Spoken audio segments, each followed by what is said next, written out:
Heathrow International Airport was bustling with the typical movement of a Thursday afternoon. People hugged, said their goodbyes, and rushed between terminals carrying suitcases and dreams. In the midst of that crowd, Edward Miles walked with determined steps towards the exit, pulling his travel bag. 42 years old, dark hair already showing silver strands at the temples, a weary look from someone who had spent 3 weeks negotiating contracts abroad. All he wanted was to get home, hug his 3 sons and sleep in his own bed. The trip had been long and exhausting. Endless meetings, different time zones, impersonal, hotels, but it would be worth it. The contract he had just closed would guarantee financial stability for his family for the next few years. Edward smiled at the thought of the boys, Peter, Luke, and Philip, 7-year-old triplets, 3 little hurricanes who had filled his life with joy since they were born. Since Mary, his first wife, had passed away 2 years ago, leaving an immense void, the boys were all he held most precious. As he left the terminal, Edward was approached by a thin boy in dirty clothes with a frightened look. He must have been 10, maybe 11. The boy grabbed the sleeve of his suit jacket with an urgency that made him stop. "Mister, please, you have to listen to me. It's about your sons." Edward frowned, trying to gently pull away. He was used to beggars at the airport, but this tone of urgency was different. "Sorry, but I don't have time right now." The boy didn't let go. His brown eyes were wide, filled with a real anguish. "It's about Peter, Luke, and Philip. Please, you have to listen to me." Edward felt his heart stop for a moment. How did this street kid know his sons' names? He turned abruptly, grabbing the boy by the shoulders, perhaps with more force than he intended. "How do you know those names? What's going on?" The boy swallowed hard, tears beginning to stream down his dirty face. "They're at the landfill in the East End. The woman who lived with you left them there. They're hungry, hurt. I saw them. They told me who their father was. Please, you have to go get them." The world spun around Edward. This couldn't be true. It had to be some kind of cruel scam, an elaborate lie, to extort money. Valerie would never do something like that. She was the woman he had married 8 months ago after a year of dating. She was the one who had helped him overcome the pain of losing Mary. She was affectionate, attentive, and took care of the boys while he worked. "You're lying. This is a scam." "I swear I'm not, sir. They're there. Peter has a scar on his right knee from when he fell off his bike. Luke is quieter and likes to draw. Philip is afraid of thunder and sleeps with a blue teddy bear. Please, believe me." Edward felt his legs go weak. Those details, they were too specific. The boy couldn't have known these things unless he had actually been with his sons or talked to them. Where? Where are they exactly? The boy gave the address, detailed, with landmarks. Edward dropped his suitcase right there, ran to the car park and got into his car. His hands were shaking so much he could barely put the key in the ignition. He picked up his phone to call Valerie, but it went straight to voicemail. He tried the house, nothing. His heart was beating, so hard it felt like it would burst from his chest. He drove like never before, almost an hour of heavy traffic, honking, cursing, but none of it mattered.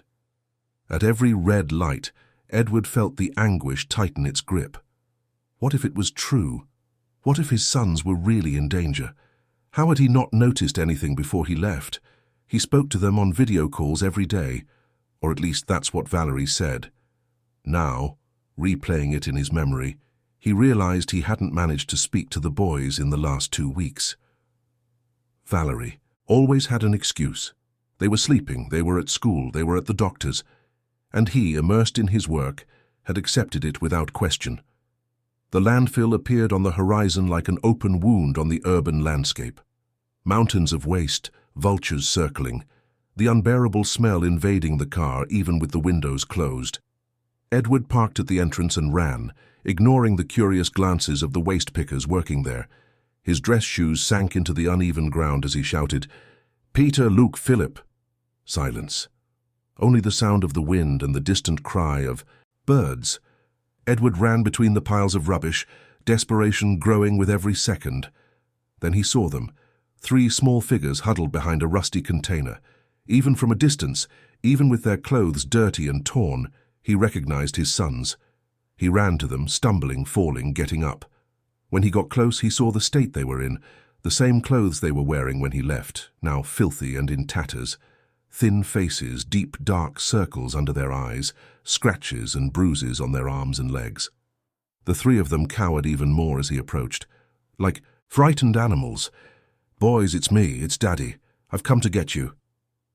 Peter, the oldest by a few minutes and always the bravest, looked at him with empty eyes. There was no recognition there. There was only fear. Edward felt the tears stream down his face uncontrollably. He knelt slowly, trying to seem less threatening, extending his hands carefully. "Peter, Luke, Philip, it's me, your father. Do you remember me? I was traveling, but I'm back. I'm back to get you. Let's go home." Luke began to cry softly. Philip clung to his brother, trembling. Peter just stared. That lost.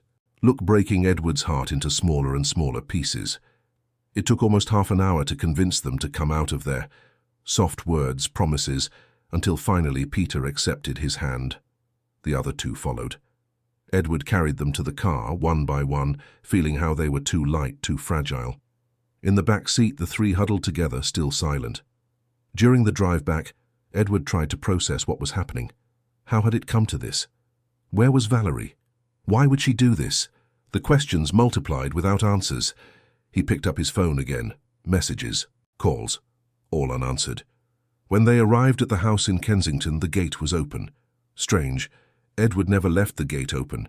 He went in with the boys, and what he saw made him stop on the doorstep. The house was empty, completely empty. The walls were bare, the floor clean, no furniture, no objects. Everything was gone. The television, the sofas, the dining table that had belonged to his grandmother, the paintings, the curtains, even the kitchen appliances. Only the walls and the echo of his own footsteps remained. Edward staggered, leaning against the doorframe. The boys looked around, with that same empty expression. Did they already know? Had they seen everything being taken away before they were abandoned at the landfill? He sat on the cold living room floor, pulling his three sons close to him. This time they didn't resist. They nestled against his chest, and Edward felt the wetness of their tears soaking his shirt. They stayed like that for long minutes, just breathing together, trying to find some comfort in each other's warmth. When he managed to compose himself enough, Edward picked up his phone and made the only call that made sense at that moment. His sister, Julia, answered on the second ring. "Jules, I need you. Something terrible has happened. Can you come to my house? Now?" Her voice was filled with immediate concern. "Of course, Eddie. What happened? Are you okay?" "No, I'm not. The boys aren't either. Please, come quickly." Julia arrived in less than 20 minutes. She was 3 years younger than Edward, a primary school teacher, married to Mark and mother of 2. She had always been his confidant, his best friend since childhood. When she entered and saw the scene, she brought a hand to her mouth, her eyes filling with tears. "My God, Eddie, what happened here?" Edward told her everything, the encounter at the airport, the landfill, the state of the boys, the empty house. Julia listened in shock, kneeling beside her nephews, stroking their hair tenderly. "You're safe now, my loves. Auntie is here. We'll take care of you." She turned to Edward, her voice firm despite the tears. "Take them to my house, now. I'll give them a bath, food, clean clothes. You need to go to the police station, report what happened. Then we'll figure out the rest." Edward nodded, grateful to have someone to take charge of the situation when he could barely think straight. Julia took the boys to her flat in Islington. There, with the help of her husband Mark, they bathed the 3 of them, one by one, carefully, so as not to scare them. The marks on the boys' bodies told stories no one wanted to hear. Julia dressed them in her own son's clothes, a little big, but clean and soft. She made soup, bread and butter, juice. The boys ate slowly, as if they couldn't believe the food was really for them. Meanwhile, Edward was at the police station, sitting in front of a middle-aged detective who listened to his account with an expression somewhere between sympathy and skepticism. "Mr. Miles, I'll be honest with you. Cases like this are complicated. Your wife hasn't committed any crime that leaves an easy trail. There's no body, no direct threat on record. What we have is child abandonment, fraud, embezzlement. She could be anywhere in the country or even abroad. Edward clenched his fists. She abandoned my children at a landfill. She looted my house. She emptied my accounts. Isn't that enough of a crime? It is, yes. But finding her is another story. I'll file the report, start an investigation, but I can't promise quick results. These people are often professionals. They know how to disappear. Edward left the police station with a sense of helplessness he had never felt before. He was a successful man, used to solving problems, finding solutions. But here he was, completely lost, with 3 traumatized children and no answers. He returned to Julia's house late at night. The boys were lying in the guest room bed, clean, fed, but still with that distant look. Edward sat on the edge of the bed, watching them. Peter had his eyes open, staring at the ceiling. Luke was curled up on his side, hugging a pillow. Philip, the youngest, had his thumb in his mouth, a habit he had given up at age 4. "Daddy's here," Edward whispered. "I'll never leave you again, I promise." None of them answered. The silence was more painful than any scream. Julia made coffee in the kitchen. Edward joined her, accepting the cup with hands that still trembled slightly. "Eddie, you need to process all this. But right now, you need to be strong for the boys. They need you whole present. I know, Jules, but I don't know where to start. How do I help 3 children who have been through this? How do I rebuild their trust? How do I make them believe they're safe?" Julia held her brother's hand. "One day at a time. First, we need to find out exactly what happened. Then, seek professional help. A psychologist, maybe a psychiatrist. And you'll be there. You'll show them that you're different, that you won't abandon them. And Valerie, we'll find her. Somehow we will." That night, Edward slept on the floor next to his son's bed. He couldn't be away from them. With every movement, every whimper, he would wake with a start, checking if they were okay. Around 3 in the morning, Philip started screaming. A nightmare. Edward picked him up, cradling him like when he was a baby. The boy cried, said disjointed words, names Edward didn't recognize, places that made no sense. When day broke, Edward made a decision. He wasn't going to wait for the police. He wasn't going to rely solely on the system. He would hire a private investigator. The best he could find. He would use every resource he had, every contact, all his influence. Valerie would be found, and she would pay for what she did. But first of all, before any search for justice, he needed to take care of his sons, to sit with them, to listen to what they had to say when they were ready, to rebuild, brick by brick, the family that Valerie had destroyed. Julia was making breakfast when Edward entered the kitchen, determination in his eyes for the first time since he had returned from his trip. "Jules, I need your help. I need to find a good investigator. Someone discreet, efficient. Do you know anyone? Mark has a friend who does that. I can ask for his contact. Please. And I also need recommendations for child psychologists, specialized in trauma." Julia nodded, picking up her phone immediately. "I'll arrange everything today. You're going to need help, Eddie. This isn't something you can solve alone." "I know, but I will solve it, no matter how long it takes, how much it costs. I will give my sons their childhood back, and I will make that woman pay for every tear they've shed." The boys appeared at the kitchen door, still silent. Peter came first, holding his brother's hands. Edward opened his arms, and this time, for the first time since the landfill, they ran to him. They didn't speak, but they clung to him tightly, as if trying to make sure he was real, that he wouldn't disappear again. And there, with his 3 sons in his arms, Edward made a silent promise. No matter what it took, he would bring the light back to their eyes. He would make them trust again, smile again, be children again. The journey would be long, painful, but he was no longer alone. He had Julia by his side. He had the certainty that love would be stronger than any trauma. And as for Valerie, she didn't know it yet, but there was no place in the world where she could hide forever. Edward would find her. And when that happened, the truth would come out. All of it. The following days were a blur of urgent arrangements. Edward needed everything at once. Documents, clothes for the boys, toys, medical appointments. The first visit to the pediatrician was overwhelming.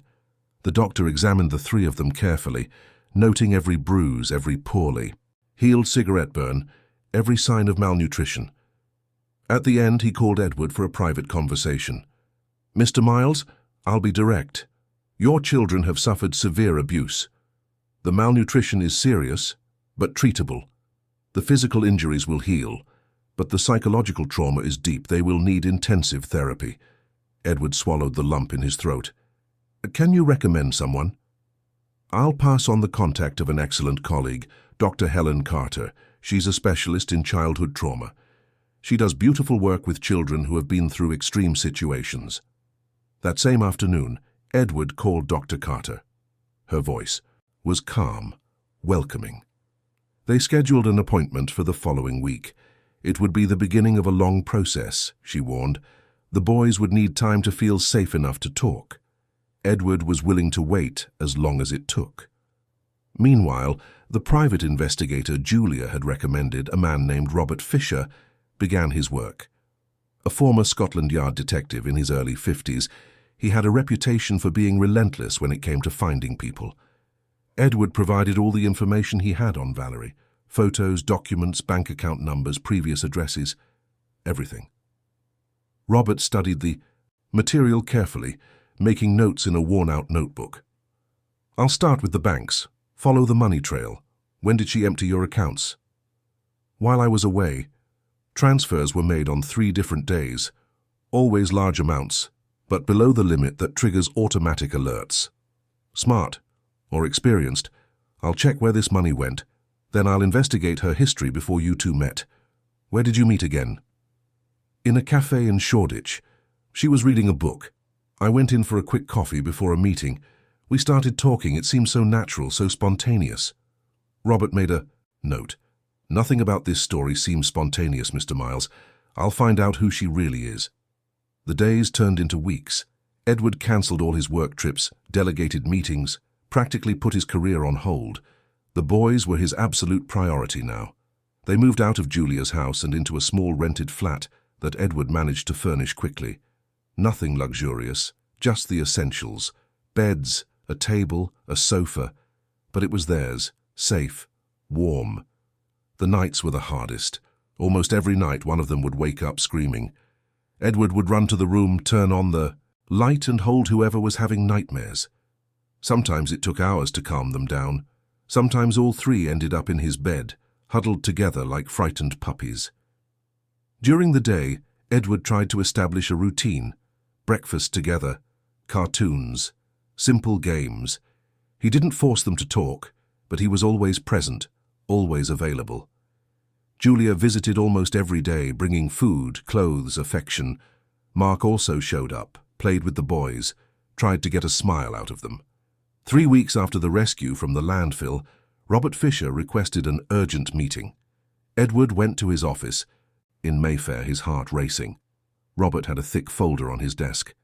"Mr. Miles, I have news, and none of it is good." "Go on." "Valerie Santos doesn't exist. I mean, there is a Valerie Santos, but she lives in Edinburgh, is 60 years old, and has never left Scotland. The woman you married used fake documents, very good ones, by the way." Edward felt his blood run cold. "What do you mean, fake documents?" "National insurance number, passport, everything fake. She's done this before. I found at least 2 other similar cases in other parts of the country. Always the same pattern. Meets a recently widowed or divorced man, gains his trust, marries quickly, then disappears with everything." "And the police never caught her?" "Never. She's good at what she does. Changes her identity, changes cities, starts over. But this time she made a mistake, a big one." "What?" "The boys. In the other cases, there were no children involved. This time, there are. And that left a trail. I found records of a hospital visit. One of your sons was admitted 3 months ago." Edward stood up abruptly. "Admitted? Which one?" "Luke. Severe malnutrition, signs of physical abuse. But he was removed from the hospital before the case was reported to Child Protective Services." "How did she manage that?" "With those fake documents. She presented herself as the mother, said she had other doctors following up, that she was going to transfer the boy to a private clinic, and she took him away." Edward had to lean on the desk. Luke. His quiet, sensitive Luke. He had been admitted, was being helped, and that woman had torn him away from there to continue his suffering. "There's more," Robert continued. "I spoke with some of your old neighbors. Several of them saw strange things. Men coming and going at unusual hours, screaming at night. One of them even thought about calling the police but didn't want to get involved." Edward closed his eyes, the guilt crushing him. How had he not noticed anything? How had he been so blind? "And where is she now?" "I'm still tracking her, but I have some leads. Bank transfers to overseas accounts, security cameras at bus stations. I'll find her, Mr. Miles. It's a matter of time." Edward left that office with more questions than answers, but at least now he knew. He was on the right track. Valerie, or whoever she really was, would not go unpunished. The first appointment with Dr. Helen Carter took place on a rainy Saturday morning. Her office was in a discreet building in Richmond, with a waiting room decorated in soft tones and toys scattered around the corners. Edward arrived early with the three boys, all visibly nervous. Peter held his father's hand tightly. Luke stared at the floor. Philip was clinging to Julia, who had insisted on accompanying them for this first meeting. Dr. Carter was a woman in her 50s, with greying hair, tied in a loose bun, red-rimmed glasses, and a genuine smile that didn't try to force intimacy. She greeted everyone calmly, without rushing, and invited only the boys to come in first. "Shall we see the room? It's a place just for us, where you can play, talk, or just be quiet if you prefer. Your dad will be right out here, very close, waiting. Is that okay?" Peter looked at Edward, seeking approval. His father nodded encouragingly. Slowly, the three of them entered the room. The door closed with a soft click. Edward sat in the waiting room, hands clasped, his leg bouncing nervously. Julia put a hand on his shoulder. "She's excellent, Eddie. She'll help them." "I know. But it hurts not to be in there, not to be able to protect them from every bad memory that might surface." The session lasted an hour. When the door opened, the boys came out in silence, but there was something different, an almost imperceptible lightness in Peter's shoulders, a less frightened look in Luke's eyes. Philip was holding a small stuffed animal that the doctor had given him. Helen called Edward for a quick chat, while Julia distracted the boys at the reception. "Mr. Miles, today was just the first contact. They are still very scared, very withdrawn, but I managed to establish that this is a safe place. We will need frequent sessions, at least twice a week initially, and you will need support too. Taking care of traumatized children is exhausting. You can't forget to take care of yourself. I'll do whatever it takes." "I know. But remember, you are not alone. There is a support network around you. Use it." Edward nodded. Julia was right. Helen was right. He didn't have to carry everything alone. The following week, Robert Fisher appeared again, this time with a laptop and a grim expression. "I found something you need to see." It was an email, sent from Valerie's account 3 days after she disappeared. Recipient, Edward Miles.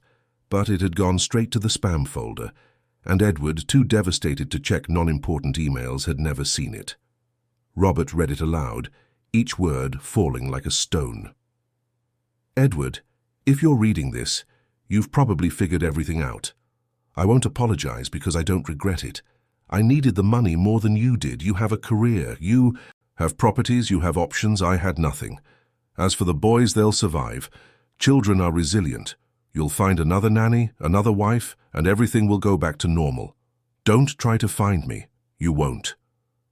Edward had to take several deep breaths to keep from exploding with rage. Resilient. She spoke of resilience as if abandoning 3 children at a landfill was a mere temporary inconvenience, as if trauma was something you got over with a plaster and an ice lolly. "Did she sign it?" "No, but I traced the IP. It was sent from a cafe in Brighton." "She passed through there but didn't stay. She kept moving." "And where to?" "I don't know yet, but I'm getting close. I have contacts in airlines, bus companies. She'll slip up at some point." In the weeks that followed, Edward immersed himself completely in the role of a full-time father. He woke up early, made breakfast, took the boys to therapy, to doctor's appointments, for walks in the park. He permanently cancelled his international trips, took a leave of absence from work. The corporate world would have to wait. His children couldn't. Slowly, Very slowly, they began to open. Tasamai. First it was Peter. One afternoon while he was drawing at the living room table, he was coloring a picture of a house, and suddenly, without taking his eyes off the paper, he said, "She used to lock us in the room when she had visitors." Edward, who was preparing dinner in the kitchen, dropped the spoon. He approached slowly, sitting down next to his son. "Who, son?" "Auntie Valerie. When those men came. She said we had to be quiet, or it would get worse." "What men, Peter?" "I don't know. They were different every time. They made noise. They shouted. Sometimes we heard things breaking." Edward felt nausea rise in his throat. Valerie had brought strangers into his home, with his children locked in a room, terrified. How had he not noticed? How had he not seen the signs? Luke joined the conversation, his voice low, almost a whisper. "She hit us when we cried. She said crybabies didn't get food." Philip, who until then hadn't said a single word since the rescue, finally spoke. His voice was so small that Edward had to lean in to hear. "She said Daddy wasn't coming back, that Daddy didn't love us anymore." Edward pulled the three of them into a tight hug, tears streaming freely. "That's a lie. A lie. I have always loved you. Always. And I always will. I will never, ever abandon you again. I promise." They clung to him, crying, finally releasing weeks of repressed pain. They cried until they had no more tears, until they were exhausted, until they fell asleep right there on the sofa, tangled up in each other. Helen explained that this was progress. The boys were starting to trust, to verbalize the trauma. It would be a long process with ups and downs, but it was the path to healing. Robert continued his tireless investigation. He discovered that Valerie, or Mariana as she was called in her previous identity, had a police record in 3 different counties. Always the same scheme. Always men with money, recently vulnerable.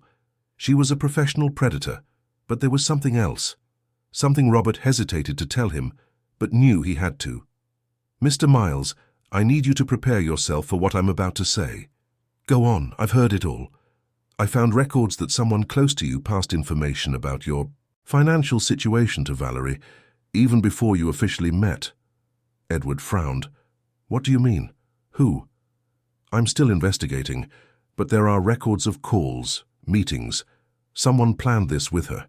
Someone who knew your schedule, your routine, your emotional state after losing Mary."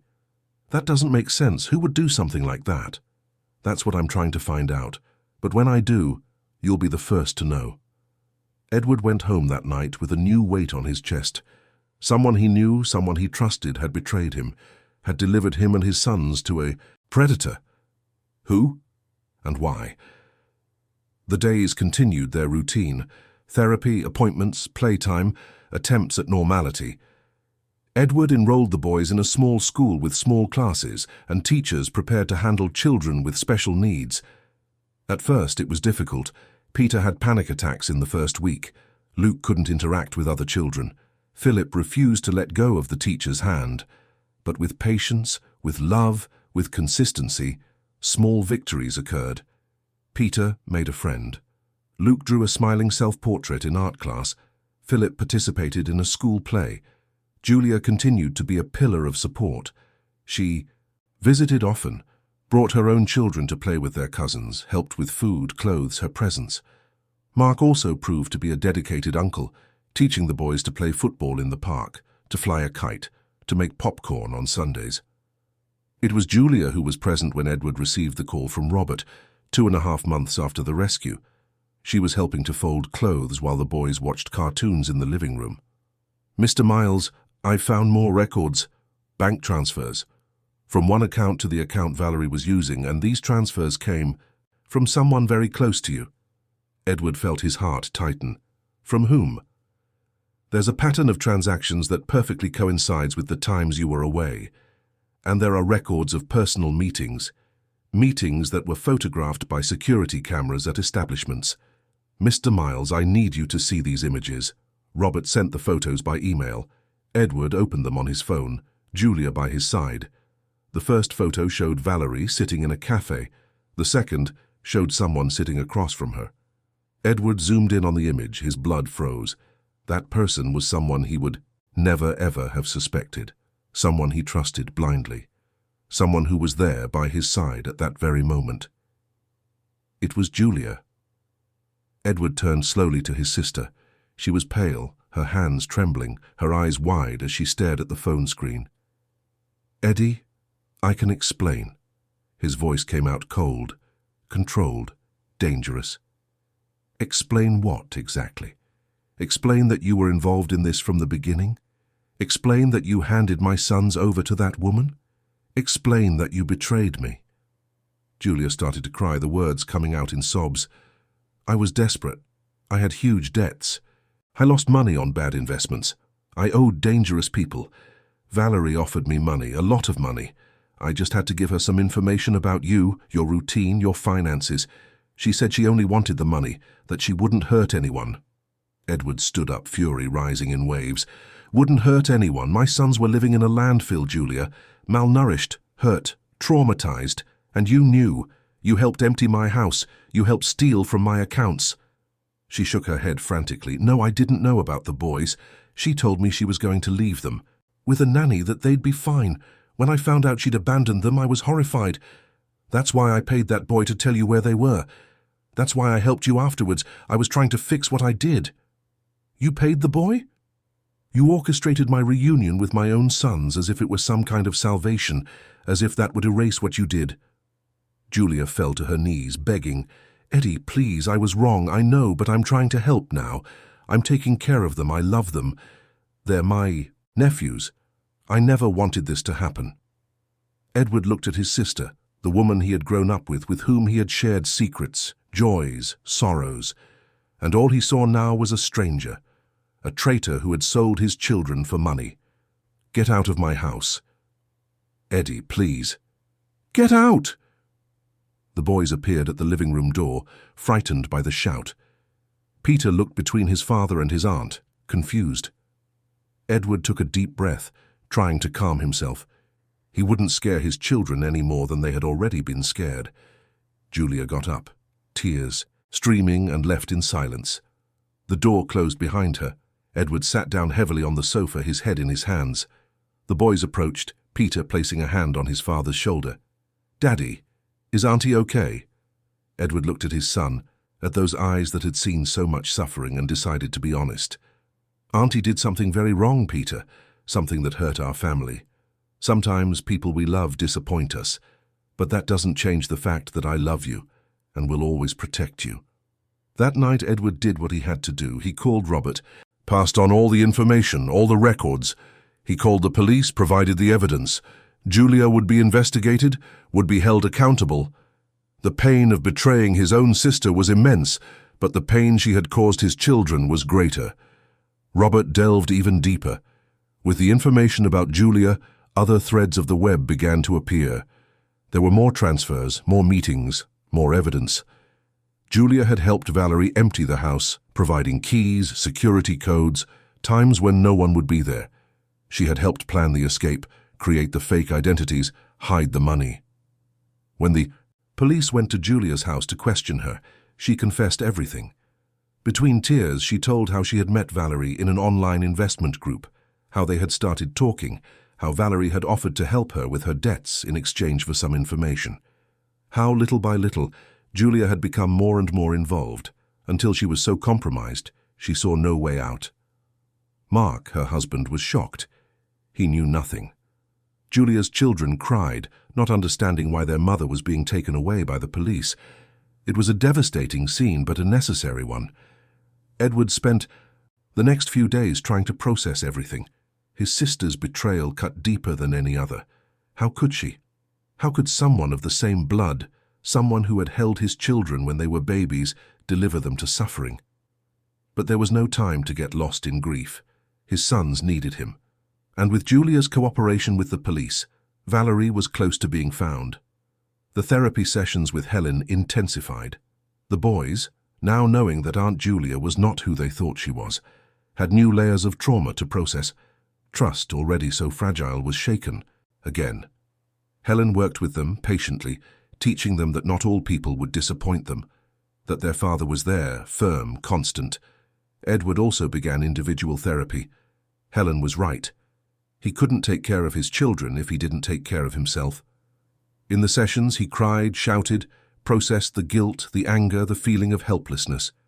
His therapist, a man named Dr. Marcus, helped him understand that he was not to blame for Valerie's or Julia's choices, that he had been manipulated, deceived, but that now he was doing the right thing. It was on a Thursday, 3 months after the rescue, that Robert called with definitive news. "We've found her."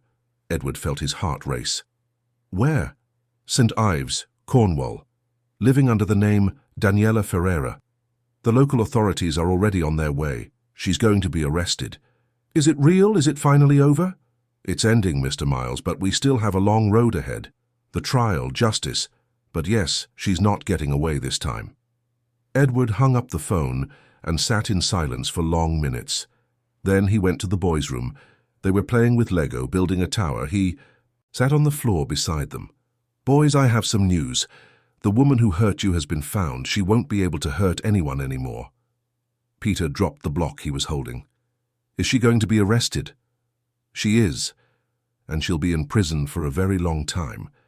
Luke looked at his father with those big, scared eyes. "And Auntie Jules?"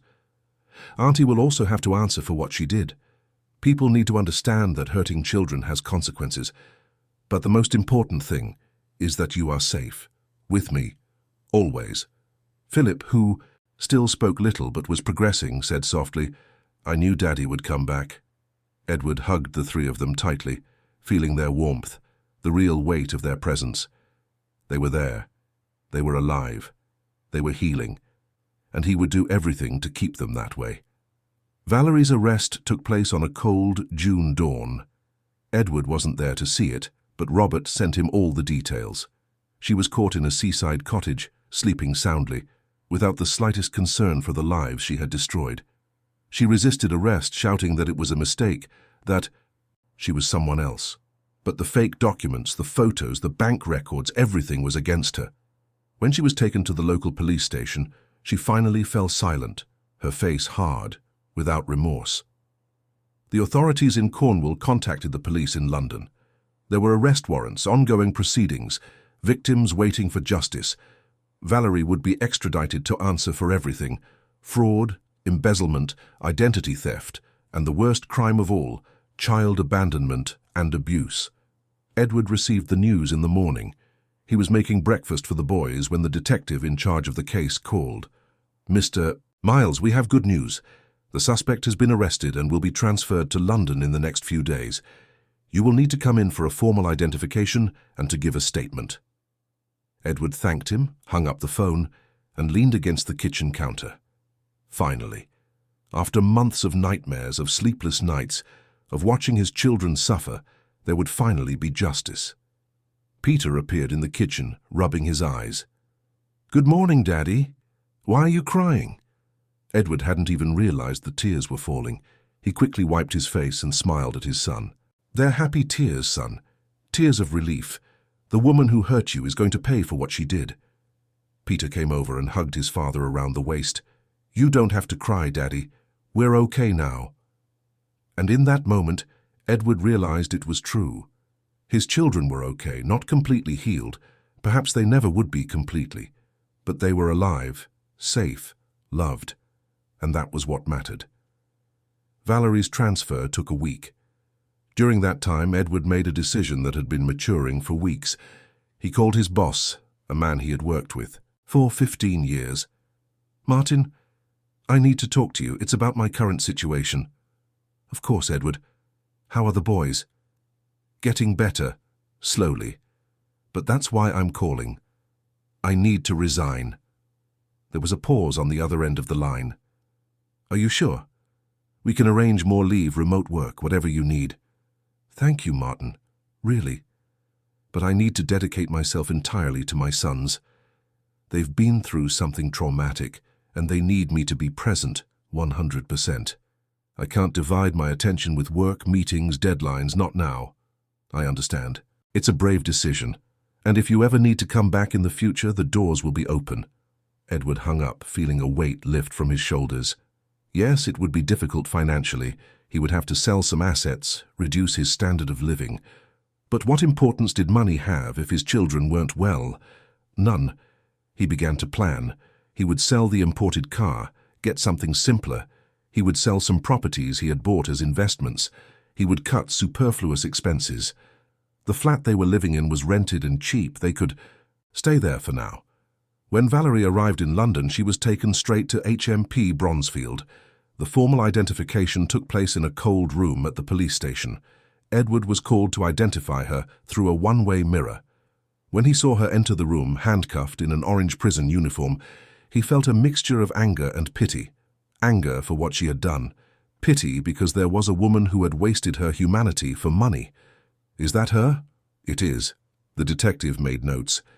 Edward went home to his children, to the life he was rebuilding, brick by brick. Julia was also in custody in a different wing. She awaited trial as an accomplice. Mark had filed for divorce, taken the children to his parents' house. The family was destroyed, but those were the consequences of Julia's choices. Edward tried not to think about it too much. It hurt too much. The following weeks were filled with emotional work. Helen intensified the sessions with the boys. They were having regressions, more frequent nightmares. Knowing that the women who had hurt them were in prison brought relief, but it also stirred up painful memories. Philip began to talk more. He told little things, fragments of memories, how Valerie would lock them in the closet when she was angry, how she said no one would believe them if they told anyone, how she would laugh when they cried from hunger. Luke drew dark drawings of dark houses, of people with big shouting mouths, of small hidden children. Helen used the drawings as a therapeutic tool, helping him to process through art. Peter, the oldest, tried to be strong for his brothers, but sometimes, when he thought no one was looking, Edward would see him huddled in a corner, hugging his knees, his body shaking with silent sobs. In those moments, Edward would approach slowly and simply sit next to his son, saying nothing, just being present, just being there. During this period, Robert continued to investigate. There were more victims, more men Valerie had deceived in other parts of the country. The Crown prosecutor was building a solid case with multiple charges. The trial would be long, but a conviction seemed certain. As for Julia, her recordings and statements were helping the case. She had provided minute details of how everything worked, hoping to reduce her own sentence. She told them about secret meetings, about how they planned everything, about how much money she received. £50,000. That was the price for which she had sold the safety of her own nephews. Edward attended several preliminary hearings. They were tiring sessions where lawyers argued legal technicalities, while he just wanted it all to be over. But he understood that justice had its own pace, its own processes. It was during one of these trips to the courthouse that Edward met Sandra Martin, the prosecutor in charge of the case. She was a determined woman in her 40s, known for being relentless in cases involving children. "Mr. Miles, I want you to know that I will do everything in my power to make these women pay for what they did. I have children.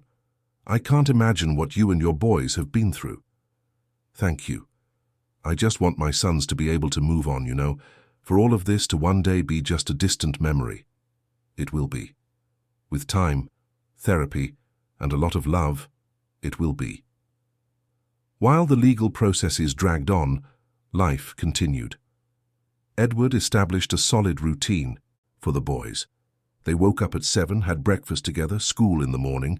In the afternoon, games in the park, homework, therapy 3 times a week, dinner as a family, always. Then, time for stories, conversations, hugs. Bedtime at 9 with the hallway light on and the door ajar, because the boys were still afraid of the dark. Slowly, very slowly, genuine smiles began to appear. Peter laughed for real for the first time in months when he saw a funny video on Edward's phone.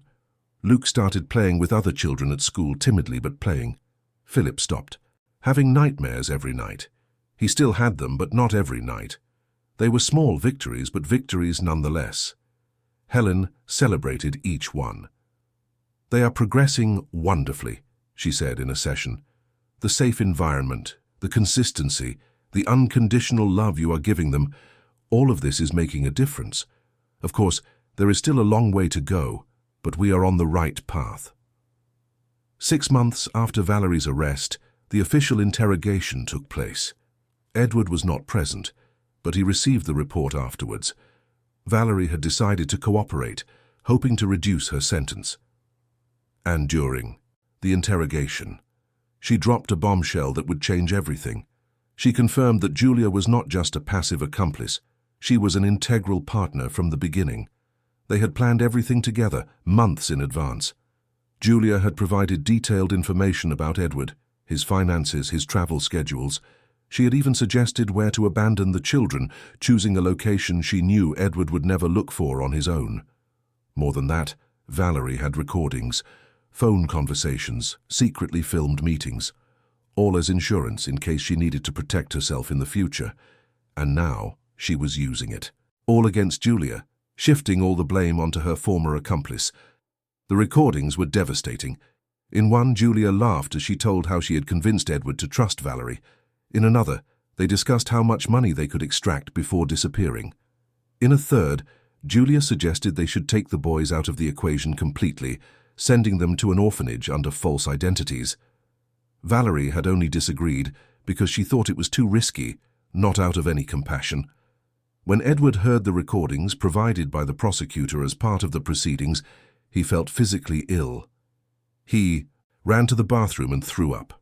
That was his sister, the woman who had taught him to ride a bike as a child, who had held his hand at Mary's funeral, whom he loved, and she had laughed while planning the destruction of his family.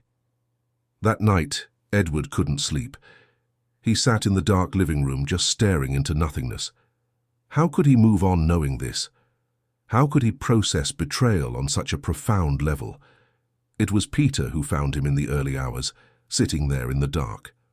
"Daddy, are you okay?" Edward pulled his son onto the sofa, hugging him. "I'm just processing some things, son. Sometimes adults also need time to understand difficult feelings." "Is it about Auntie Jules?" "It is." Peter was silent for a moment, then said something that made Edward realize how much his son had matured through suffering. "Dr. Helen said that hurt people sometimes hurt other people, but that doesn't make the hurt any less bad. We just have to decide if we're going to let the hurt turn us into someone bad too." Edward looked at his 7-year-old son with admiration and sadness. No child should have to be so wise so young.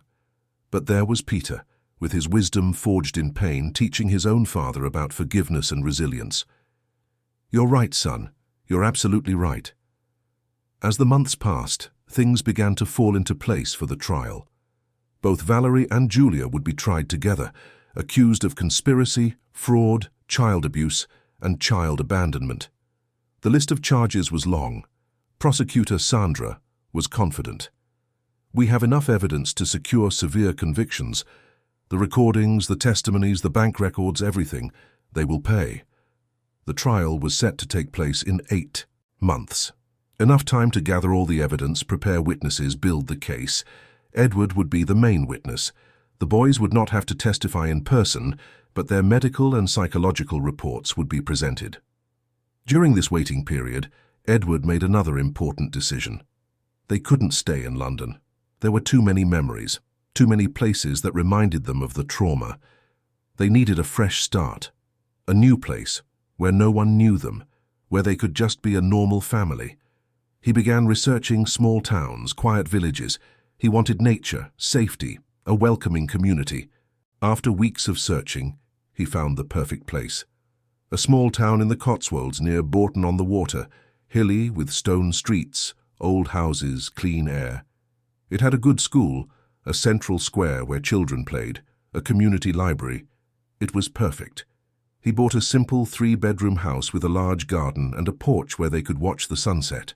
It wasn't luxurious, but it was theirs, safe, full of possibilities. He told the boys about the move one Sunday afternoon while they were making popcorn. "Boys, I have some news. We're moving to a new place, very different. From London." Luke looked worried. "But what about school and Dr. Helen?" "You'll go to a new school, make new friends. And we'll find a good therapist there too. But the most important thing is that we'll be together, in a quiet place. where you can play in the garden, climb trees, see the stars at night. Philip, who was becoming increasingly communicative, asked, "Are there dogs there?" Edward smiled. "We can get a dog if you want."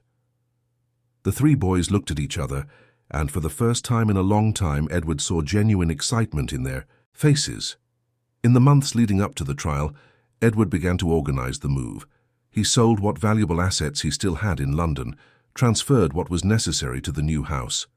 Helen recommended a colleague in Cheltenham, the town neighboring the village, Dr. Carman, a specialist in childhood trauma, who agreed to take on the case. The relationship with Helen had been fundamental to the boys' recovery, and saying goodbye to her was difficult. In the last session, she hugged each of the boys for a long time. "You are warriors," she said.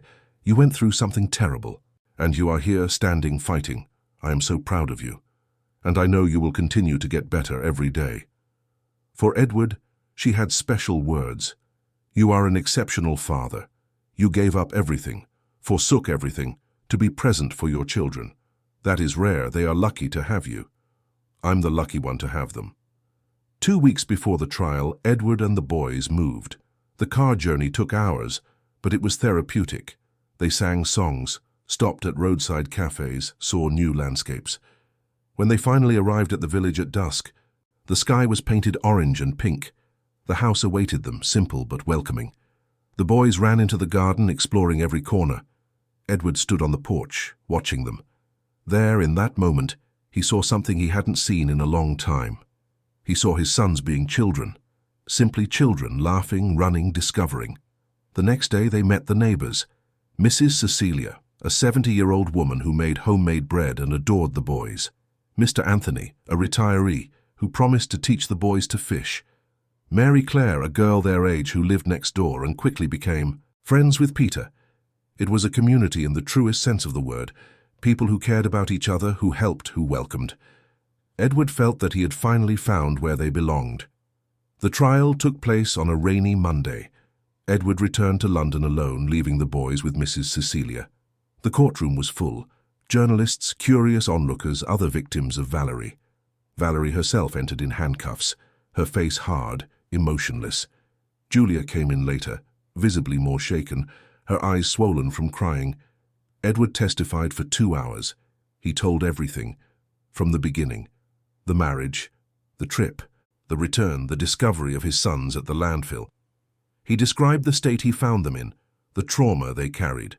He presented photos, medical reports, testimonies from the therapists. Prosecutor Sandra was impeccable, building a solid case of abuse, neglect, and deliberate cruelty. The defense lawyers tried to argue that the women were in a financially vulnerable situation, that they needed the money. But nothing justified what they had done to 3 innocent children. Nothing. The jury retired to deliberate. It took them 6 hours. When they returned, the verdict was unanimous. Guilty, on all charges. The gavel struck the judge's bench, and Edward felt his knees weaken. He had to lean on the bench. Guilty. Finally, after months of anguish, of sleepless nights, of watching his children suffer, there was justice. The sentence came a week later. Valerie was sentenced to 20 years in prison. Aggravated fraud, embezzlement, identity theft, and the heaviest of all, abandonment and abuse of minors with an aggravating factor of cruelty. 20 years with no possibility of parole for the first 10. Julia received 15 years as an accomplice. Her active participation in the planning and execution of the crimes was considered by the judge as a qualified betrayal of family trust. When the sentence was read, Julia collapsed in tears, shouting that she was sorry, that she hadn't meant to do it. Valerie just stared ahead, impassive, as if it had nothing to do with her. Edward felt no pity. He only felt an emptiness where anger had once been. He was too tired for any emotion other than relief. He left the courthouse in a light rain and called Mrs. Cecilia. She answered on the first ring. "Edward, how did it go?" "Convicted. Both of them. 20 years for Valerie, 15 for Julia. Thank God, the boys will be happy to know they're here playing in the garden carefree. It's beautiful to see." Edward smiled for the first time in days. I'm on my way back now. I'll be there tomorrow night. Drive safely. They're waiting for you. The journey back to the Cotswolds was long, but Edward didn't mind. He put on some quiet music, stopped for a meal in a small town along the way, enjoyed the scenery. He was free. His sons were free. The nightmare was officially over. When he arrived at the village, it was almost midnight. The lights in the house were on. Mrs. Cecilia had waited up. The boys were asleep, but she woke them when Edward came in. They ran into their father's arms, still groggy with sleep, but happy. "Daddy's back!" Edward hugged them tightly, smelling baby shampoo and clean pajamas. This was his entire world. These 3 boys were all that mattered. The news of the convictions spread through the village the next day. People came to congratulate Edward, offer support, bring food. Mrs. Cecilia made a chocolate cake to celebrate. Mr. Anthony showed up with new fishing rods for the boys. Mary Claire brought drawings she had made. It was a real community. And for the first time in a long time, Edward felt he belonged somewhere. The following months were a time of adjustment and healing. Dr. Carmen, the boys' new therapist, was wonderful. She used different techniques from Helen, more focused on art and nature.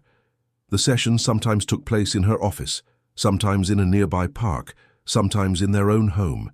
She believed that natural environments helped the healing process.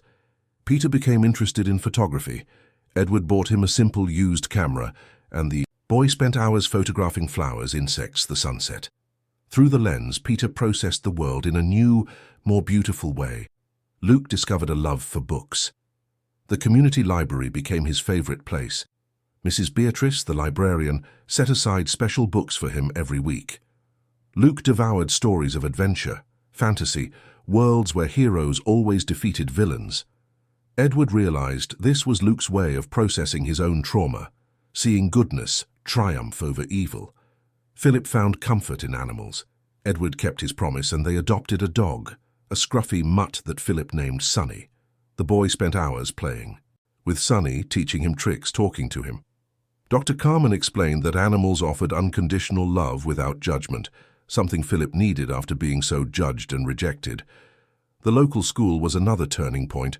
It was small, with classes of only 15 students. The teachers were dedicated, patient. When Edward explained the boys' situation in a summarized way, they committed to giving them special attention without making them feel different. And it worked. Slowly the boys integrated. They made real friends, children who didn't know about their past, who only saw 3 cool boys who liked to play football and draw. Edward also began to rebuild himself. Without the weight of a corporate career, he discovered new interests. He started volunteering at the school, helping with maintenance and minor repairs. He learned to cook local recipes with Mrs. Cecilia. He joined the church choir even though he couldn't sing very well. He was living, truly living, for the first time in years. Of course, it wasn't perfect. There were bad days. Days when Peter woke up screaming from nightmares. Days when Luke withdrew and wouldn't talk to anyone. Days when Philip regressed and went back to sucking his thumb, needing constant reassurance. On those days, Edward was there, patient, present, loving. Dr. Carmen had prepared them for these relapses. Trauma is not linear. It's like waves. Sometimes something unexpected can bring back memories. A smell, a sound, a situation that unconsciously reminds them of what they went through. The important thing is to have tools to deal with it. And slowly, they developed these tools. Deep breathing when anxiety hit. Drawing or writing when emotions became too intense. Talking, always talking about anything, so as not to bottle up feelings. A year after the move, Peter won first place in high school photography contest. His photo of a sunflower at dawn was displayed in the village's central square. Edward cried with pride at the ceremony. There was his son, expressing beauty after having known so much ugliness. Luke wrote a short story that was published in the local newspaper. It was about 3 brothers who got lost in a forest but found their way home by following the stars. The metaphor wasn't subtle, but it was beautiful.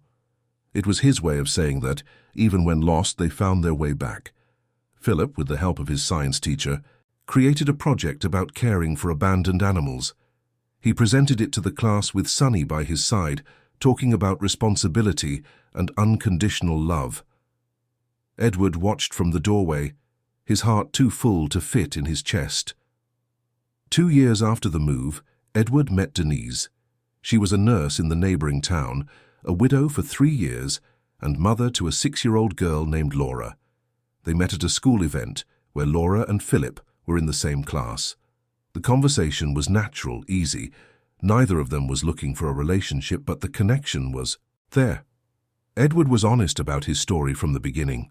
Denise listened to everything without judgment, with compassion. She herself had experienced loss, understood trauma, understood the process of rebuilding.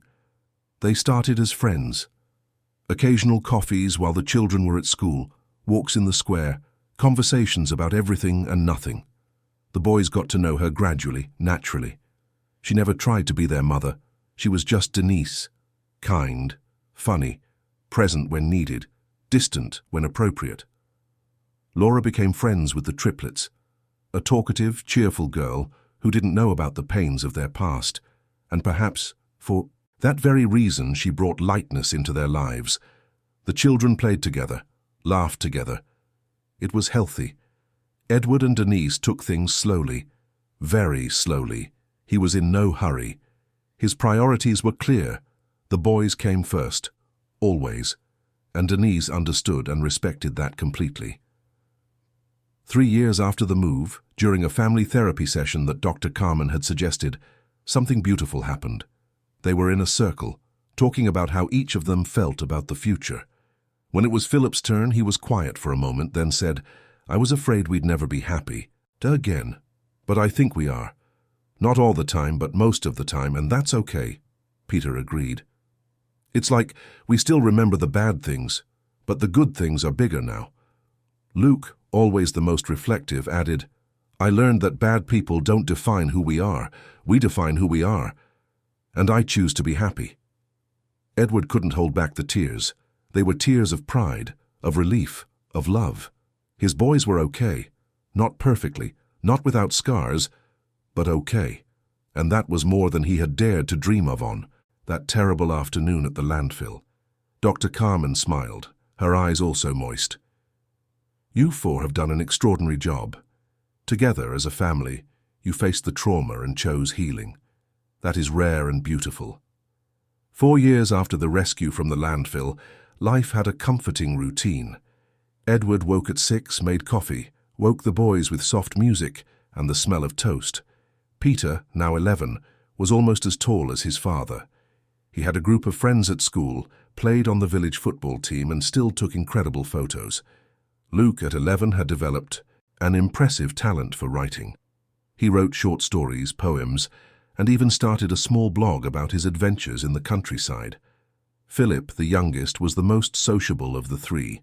He had friends all over the village, volunteered at the local animal shelter, and dreamed of being a vet. They were children. Normal children, with normal dreams, normal preteen problems. They complained about homework, fought over who got to sit in the front seat of the car, got excited about summer fairs and kite competitions. It was gloriously ordinary. Of course, there were still shadows. Peter sometimes became too introspective, and Edward knew he was processing difficult memories. Luke occasionally had nightmares, though much less frequently.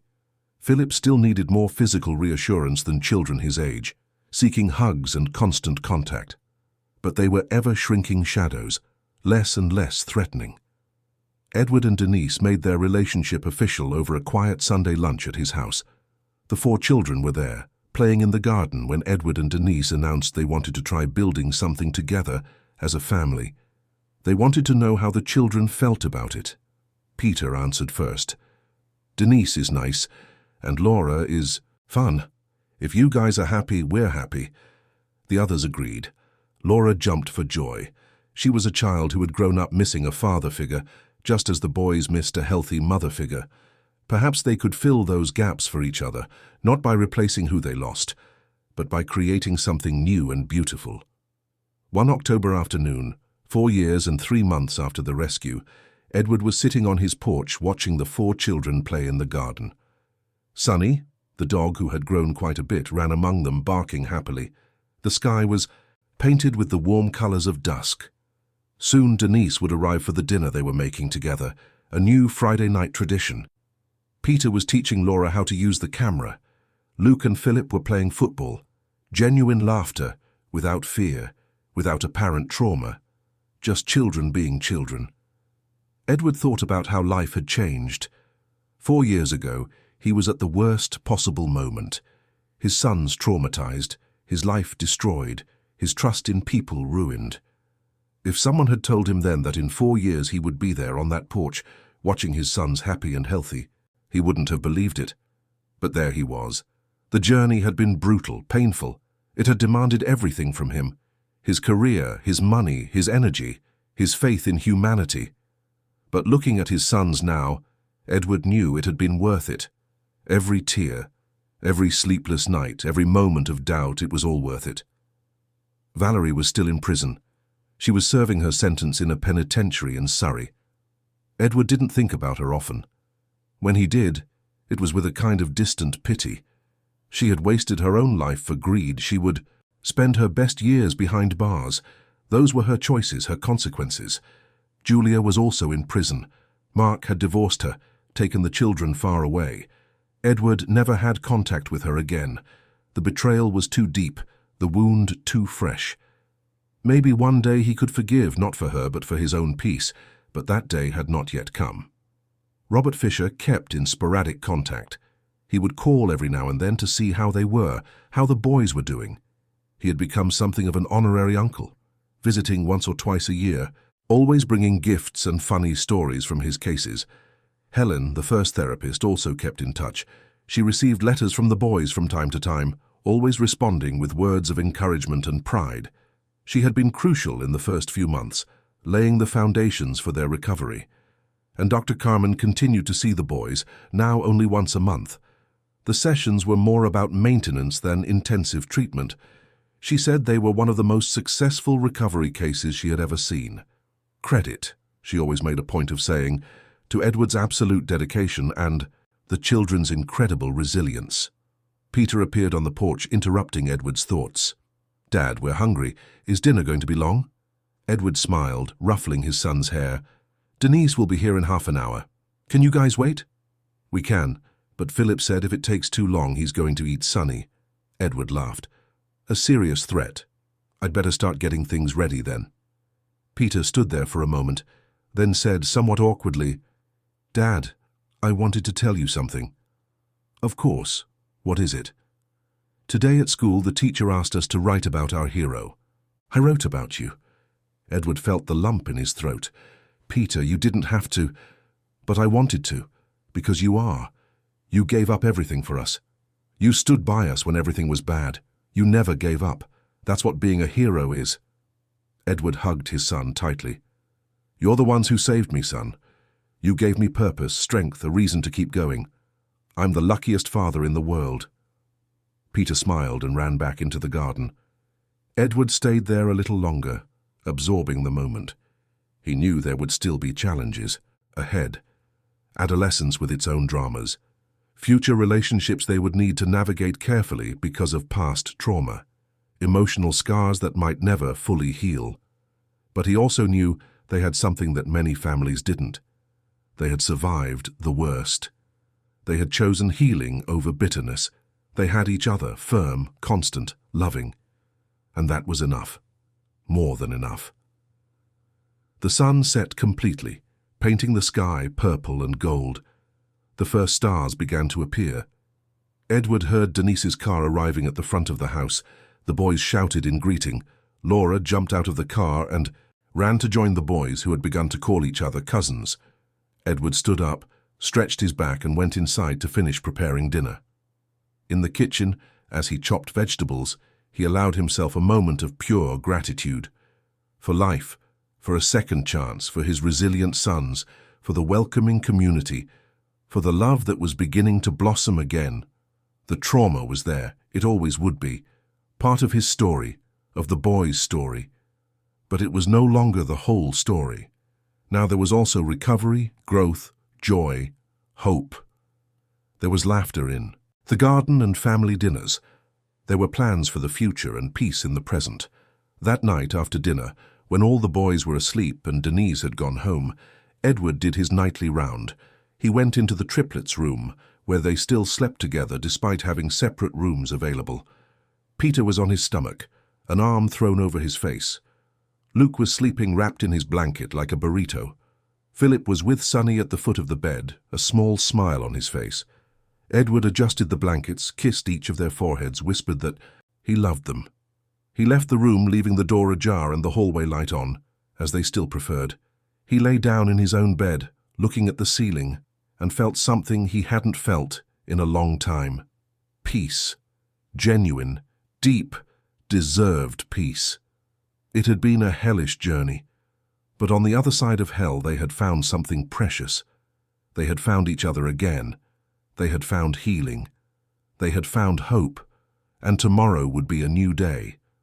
With new challenges, new small victories, a new life being built brick by brick, memory by memory, smile by smile. The story of Edward and his sons was not about the fall. It was about getting up. It was not about the trauma. It was about the healing. It was not about what was taken from them. It was about what they chose to build in its place. And they built something beautiful. Dear listeners, we hope the story of Edward, Peter, Luke, and Philip has touched your hearts.